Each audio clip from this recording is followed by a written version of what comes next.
काम पाए तेरे तलने पाए काम पाए इनको टावणे अच्छा चुटकी में कर को चुटकी रे चुटकी चुटकी वैसी जल्दी मिनट कर मेरा मुंह क्या देता कर जल्दी कर यारी क्या देते हैं जहाड़ी को देसा 150 नहीं 150 का काम नहीं था 5000 का काम है 5000 रे 5000 तू साके जो ट्रक छिकने ना 5000 का काम है भाई क्या जोर नहीं लगता है जोर लगने ठीक है सुनो 300 किलो जल्दी हां 300 किलो खिला ले से निजवानी दो तो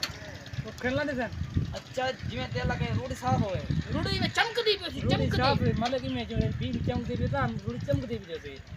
किलो हां चल दे घंटे के अंदर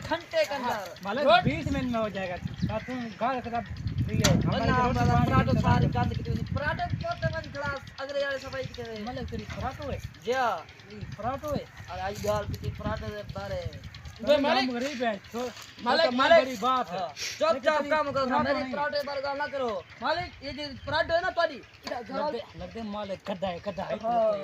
मालिक गड्ढा है क्या था भाई मैं के मालिक तो ये थूल है जल्दी और रखना थोड़ा सा बतिया लगते मालिक अक्कल का नहीं ना कल में गड्ढा ले चोट पिना चले काम करो गड्ढा ये जी रेडी है ना ये पराठो चोत्र के मालिक को खपा नहीं जाएगा चलो मालिक की वेज में ये जरा यार मैं तो यहाँ तक नहीं किसान के पाप को जल्दी करो ओए